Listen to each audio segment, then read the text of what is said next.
keluarganya baik dan sehat. Terima kasih Tuhan, kami bersyukur kami masih bisa belajar semua karena pertanyaan Tuhan. Tuhan, kami bersyukur kami siap belajar. Dalam nama Yesus kami berdoa. Haleluya. Amin. Oke anak-anak semuanya, kita akan mulai pembelajaran kita. Pembelajaran kita hari ini tentang komunikasi yang hidup dengan Tuhan. Minggu lalu kita sudah belajar tentang membangun kesetiaan kepada Tuhan. Bagaimana cara membangun kesetiaan kepada Tuhan.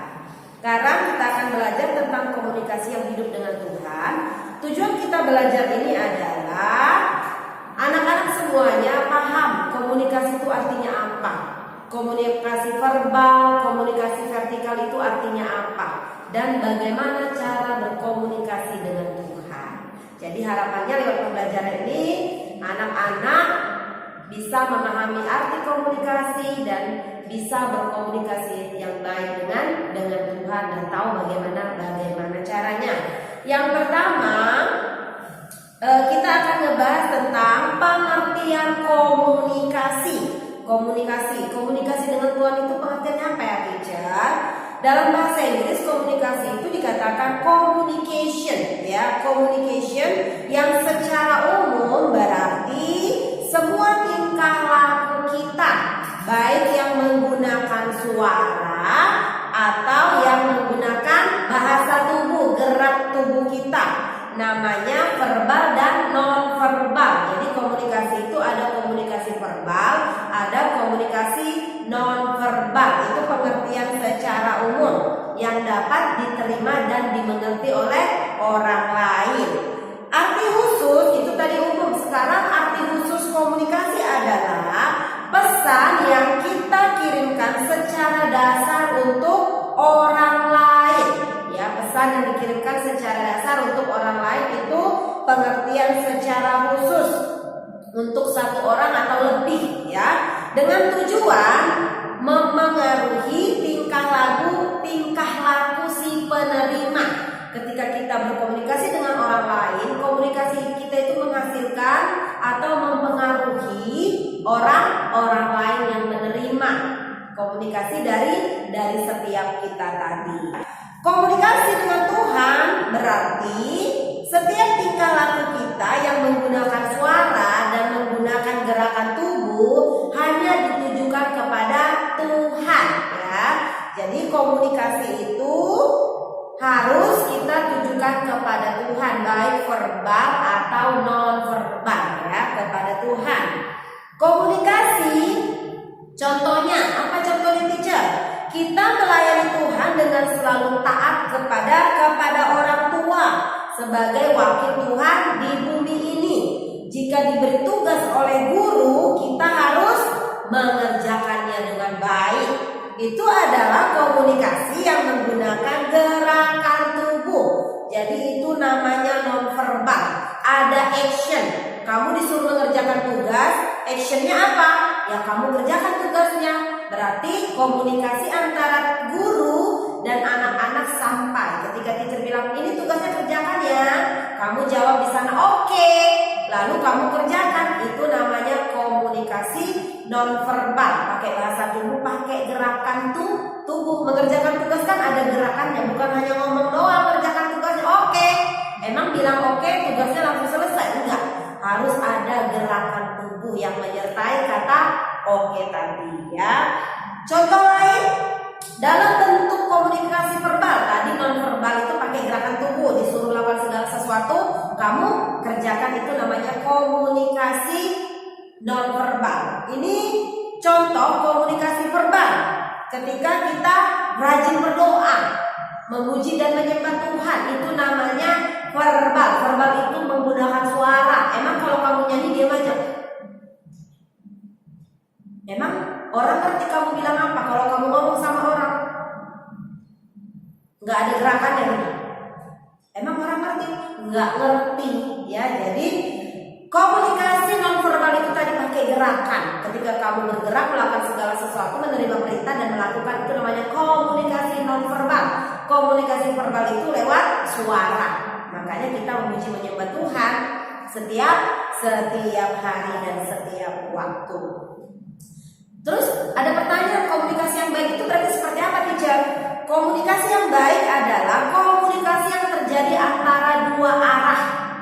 dua arah seperti contoh tadi. Teacher memerintahkan anak-anak untuk mengerjakan tugas. Itu komunikasi dari teacher. Teacher berkomunikasi dengan murid. Lalu murid tugasnya adalah mengerjakan tugas itu. Ketika kalian mengerjakan tugas kalian, itu namanya komunikasi dua arah. Kalian berkata, oke teacher, akan saya kerjakan, dan dikerjakan. Itu namanya komunikasi dua arah, berhasil. Yang namanya ngobrol, teacher Mela kan gak mungkin ngobrol sendiri. Kamu udah makan belum? Gak ada jawaban, kan garing. Harus ada yang ngejawab. Kalau mama panggil kamu, harus dijawab. Contohnya dipanggil, Grace, Grace. Kalau kamu diam aja, berarti tidak ada komunikasi dua arah. Tapi ketika kamu dipanggil lalu menjawab, itu namanya komunikasi dua arah, ya. Maksudnya apa, teacher? Ketika kita berkomunikasi dengan orang lain, orang tersebut menerima pesan kita dan membalasnya. Itu namanya komunikasi dua arah. Ketika teacher kasih perintah, kalian kerjakan, itu komunikasi dua arah. Ketika mama menyuruh kalian, papa menyuruh kalian melakukan segala sesuatu, dan kalian melakukannya, itu namanya komunikasi dua arah. Kalian balas pesan mama tadi, ya. Jadi hari ini kita sudah belajar apa itu komunikasi. Bagaimana cara berkomunikasi. Komunikasi itu dibagi dua, verbal dan non verbal. Kalau verbal itu melalui suara, non verbal itu melalui gerakan tubuh. Jadi ingat ya, nanti ujian biar tidak bingung ya, digaris bawahi di bukunya. Sekarang kita akan lanjut untuk topik yang kedua, cara berkomunikasi dengan Tuhan, ya. Disiplin. Bagaimana cara kita berkomunikasi dengan Tuhan? Tentunya harus dengan disiplin salah satunya, ya. Dalam komunikasi dengan Tuhan ada dua garis untuk berkomunikasi dengan Tuhan. Yang pertama garis vertikal, lalu horizontal itu mendatar. Vertikal atas bawah, bawah atas, horizontal kiri kanan, kanan kiri, namanya horizontal. Jadi ada dua, ya. Ada dua cara kita berkomunikasi dengan Tuhan, cara vertikal dan cara horizontal, ya. Garis vertikal menunjukkan komunikasi manusia dengan Tuhan secara langsung. Jadi kita dengan Tuhan langsung. Ini namanya komunikasi vertikal, itu ke atas, manusia dengan Tuhan, ya. Kalau horizontal itu komunikasi manusia dengan sesama. Mau sesama orang Kristen, mau yang bukan Kristen, tapi itu namanya komunikasi dengan sesama, ya, dengan sesama yaitu manusia, ya. Jadi kalau nanti ada pertanyaan, cara berkomunikasi dibagi dua, horizontal dan vertikal. Apa yang dimaksud dengan vertikal? Hubungan manusia langsung dengan Tuhan. Apa yang dimaksud dengan komunikasi horizontal? Horizontal berarti mendatar dengan sesama manusia, ya. Dalam komunikasi dengan Tuhan, kita menemukan ada beberapa aspek yang akan membantu kita melakukan komunikasi vertikal dan horizontal tadi. Yang pertama itu tadi vertikal. Tuhan berkomunikasi dengan kita melalui apa? Melalui Alkitab. Nih, Alkitab ini adalah firman Tuhan. Ini salah satu cara Tuhan berkomunikasi dengan umatnya, dengan kita. Makanya kita perlu baca kitab suci dan doa setiap hari. Ini it's very important, ya. Ini sangat penting dalam kehidupan kita. Ini tadi yang memandu hidup kita, meluruskan hidup kita, menegur kita kalau kita sakit. Kalau kamu sakit butuh kesembuhan, di sini juga ada obatnya. Semua ada di sini, ya. Jadi jangan pernah mengabaikan kedahsyatan Alkitab ini, karena ini firman Tuhan sendiri. Ini kuasanya luar biasa kalau kamu percaya dan kamu yakini dan kamu lakukan. Amen. Jadi dalam Alkitab tertulis banyak hal yang memberitahukan. Yang pertama itu Alkitab seperti yang kita sudah baca, untuk apa? Mengajar. Lalu untuk apa? Menghibur yang berduka. Lalu untuk apa? Meluruskan jalan orang yang bengkok. Ya, jadi itu wujud komunikasinya Tuhan kepada kita dan kita kepada Tuhan. Amen. Kita berkomunikasi dengan Tuhan melalui doa. ya, doa. Melalui doa juga kita diperintahkan Tuhan untuk bisa berkomunikasi dengan Tuhan. Jadi kalau kamu nggak pernah baca kitab, kamu nggak pernah berdoa, gimana komunikasi dengan Tuhan? Basi mulutnya. Kalau nggak pernah ngobrol, apa yang terjadi ya? Kasihan. Jangan abaikan Tuhan. Ajak Tuhan ngobrol. Lewat apa? Lewat doa. Ajak Tuhan berkomunikasi lewat apa? Lewat firman Tuhan. Kalau kamu nggak ngerti, kamu tanya. Pasti Tuhan akan memberitahukan lewat pertolongan apa. Siapa yang menolong? Roh Kudus yang akan menolong kita mengerti, memahami tentang firman yang kita baca. Yang kedua, komunikasi horizontal ya. Horizontal itu kita berkomunikasi dengan saudara seiman, sesama orang Kristen ya. Melalui apa? Mengikuti persekutuan ibadah. Kita dapat saling mendorong dan membimbing, saling menguatkan. Kalau ada yang lemah, dikuatkan. Ayo tetap semangat kawan, don't give up. Walaupun corona di luar sana, kita harus terus belajar. Kita harus semangat. Kalau nggak kita, siapa lagi? Harus saling menguatkan. Lalu kita berkomunikasi secara pribadi dengan sesama yang tidak mengenal Tuhan Yesus. Jadi melalui komunikasi kita kepada orang yang nggak percaya kepada Yesus, kita bisa meyakinkan mereka bahwa Yesus adalah Tuhan. Kita bisa menjadi berkat. Kita bisa menyampaikan Injil lewat komunikasi kita kepada orang. Yesus adalah Tuhan. Jalan keselamatan itu hanya Yesus. Kita bisa berkomunikasi kepada mereka. Kita bisa menyampaikan firman Tuhan kepada mereka lewat verbal dan non verbal tadi. Bahasa kita berperilaku baik, attitude-nya baik, berbicaranya sopan. Kita sudah menginjil dan memuliakan nama Tuhan. Jadi memberitakan Injil itu gak susah. Jadilah anak yang baik, kamu sudah menginjil. Jangan melawan orang tua, jadi murid yang baik. Banyak orang akan diberkati lewat kehidupanmu ya. Dalam kitab suci agama Kristen atau disebut Alkitab, ada dua perjanjian. Jadi Alkitab dibagi dua, perjanjian lama dan perjanjian baru.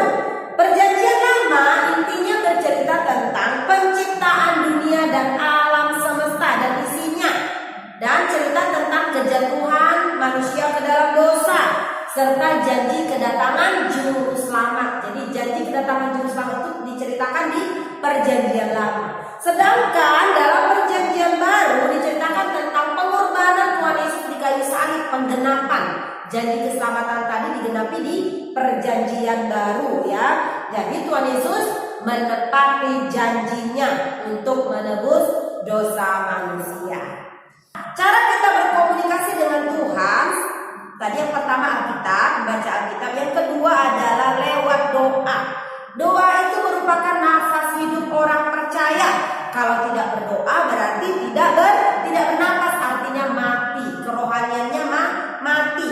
Berdoa dapat kita lakukan dengan siapapun, kapanpun, dan dimanapun kita berada. Apapun situasinya kita bisa berdoa. Lalu kenapa ya dikatakan doa itu adalah nafas hidup orang Kristen? Maksudnya apa, teacher? Karena doa itu dikatakan nafas. Kamu setiap hari melakukan doa singkat ya, yang kita ucapkan setiap kali bernafas, itu namanya nafas hidup. Sehingga doa ini dapat diucapkan berulang-ulang. Contohnya ketika kamu mau pergi ke sekolah, kamu mau bepergian jauh, di perjalanan sekalipun kamu buka mata, bawa sepeda motor, ada di mobil, kamu ingat Tuhan. Darah Yesus, dalam nama Yesus kami diberkati Tuhan. Begitu ada, oh kecelakaan, di sana begini-begini, dalam nama Yesus. Jadi itu namanya nafas hidup. Ada doa pendek yang sering kamu ucapkan ketika di jalan. Ih, kasihan orang itu berkata, orang itu Tuhan. Itu namanya doa pendek ya sayang. Jadi kita harus selalu mengucapkan doa kepada Tuhan. Jadikan doa itu nafas hidup orang percaya ya. Kalau setiap hari kita berkomunikasi, seperti yang Teacher Mena bilang tadi, kita bisa ngobrol saat ujian, kita juga bisa ngobrol. Jawabannya apa ya Tuhan, kayak mana nih ya? Gak tahu lah mengerjakannya. Itu sudah berdoa karena kamu menyebut nama Tuhan. Ada kalanya juga kamu bersaat teduh. Saat teduh sendiri ada lagunya, ada pujian dan ada penyembahannya ya. Berikut ini ada cara berdoa yang dikehendaki oleh Tuhan. Jadi tadi baca Alkitab juga ada caranya, berdoa juga ada caranya. Yang pertama, berdoa dengan sungguh-sungguh dan yakin bahwa kuasa Tuhan datang melalui doa. Yang kedua, berdoanya dengan tulus, yakin dengan iman kita kepadanya. Yang ketiga, berdoa dengan rendah hati, berdoa dengan tidak jemu-jemu. Jadi kalau belum dijawab, doa lagi, belum dijawab, doa lagi. Sampai kapan teacher berhenti berdoa? Ya sampai dijawab Tuhan. Kalau belum dijawab teacher, doa terus. Ya, jadi harus tetap berdoa. Berdoa setiap hari dan meminta Roh Kudus memberkati setiap kita. Lalu jangan lupa berdoa menggunakan dalam nama Yesus. Karena segala sesuatu yang kita minta harus dialaskan di dalam nama Tuhan Yesus, ya. Lalu mengakhiri doa dengan kata amin. Makanya setiap kali kita berdoa, kita selalu bilang kepada doa-doa kita selalu bilang dan percaya dan berkata dalam nama Yesus kami berdoa, haleluya, amin, ya. Seperti itu. Jadi itu adalah cara berdoa yang dikehendaki oleh Tuhan. Berikut ini langkah-langkah berdoa yang dikehendaki Tuhan juga seharusnya mengikuti susunan doa. Jadi ada susunannya di buku ini ya. Yang pertama, cara kita berdoa itu apa? Ada ucapan syukur, ada terima kasih, lalu mengaku dosa, menyampaikan isi doa kita, lalu saat hening dan menutup doa. Jadi doa itu bukan langsung Tuhan aku mau makan ya, berkati makan ini, amin. Tuhan sembuhkan aku ya, Tuhan aku minta uang. Enggak seperti itu. Tapi urutannya ada ucapan syukur pertama. Lalu yang kedua yang kamu lakukan, ampuni aku Tuhan akan segala dosa dan pelanggaranku Tuhan, kuduskan dengan darah Yesus. Setelah itu baru kamu meminta, Tuhan aku minta berkati papa mama aku Tuhan, kami lagi kesulitan, berkati papa supaya kerja. Setelah itu yang kamu lakukan adalah hening sejenak, menyerahkan semua doamu kepada Tuhan, lalu tutup dalam doa. Dalam nama Yesus kami berdoa, haleluya, amin. Seperti itu tahapannya ya sayang. Tadi kita sudah belajar hal yang dilakukan saat berdoa harus sungguh-sungguh, tulus, rendah hati, tidak jemu-jemu, enggak berhenti tapi terus menerus ya. Lalu bagaimana cara berdoa? Ucapan syukur dulu kita naikkan di hadapan Tuhan, lalu mengaku dosa, lalu menaikkan permohonan kita, lalu hening sejenak, lalu kita tutup di dalam nama Tuhan Yesus. Amin. Jadi berkomunikasi dengan Tuhan melalui doa bukanlah hal yang sulit. Itu ada hal yang gampang. Yang perlu kita lakukan adalah pembiasaan diri, mendisiplinkan diri untuk terus berkomunikasi dengan Tuhan. Kalau kamu belajar, berkomunikasilah dengan Tuhan. Kalau kamu makan, apapun yang kamu lakukan, libatkan Tuhan. Untuk tugasnya, anak-anak kerjakan halaman 65 ya. 65 tugas prakteknya adalah kamu menghafalkan doa Bapa kami. Lalu di videoin kamu doa Bapa kami yang diajarkan oleh Tuhan Yesus ya. Kelas 6 harus sudah hafal, itu prakteknya.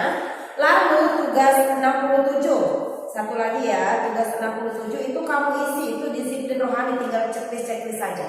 Lalu foto kirim ke teacher. Jadi tugasnya ada 2, menghafalkan doa Bapa kami dan mengisi list atau mengisi disiplin rohani halaman 67. Oke, demikian pembelajaran kita. Tetap semangat anak-anak hebat. Teacher Ganda percaya kalian semua bisa melewati masa-masa sulit ini berdoa. Tuhan Yesus, terima kasih. Kami bersyukur kami sudah selesai belajar tentang bagaimana cara berkomunikasi dengan Tuhan. Biarlah apa yang kami pelajari kami bisa terapkan dalam kehidupan kami sehari-hari. Berkati semua anak-anak yang di rumah ya Tuhan. Berkati papa mama mereka, keluarga besar mereka. Semua ada dan aman dalam lindungan Tuhan. Terpujilah nama-Mu Tuhan. Dalam nama Yesus kami berdoa. Haleluya. Amin.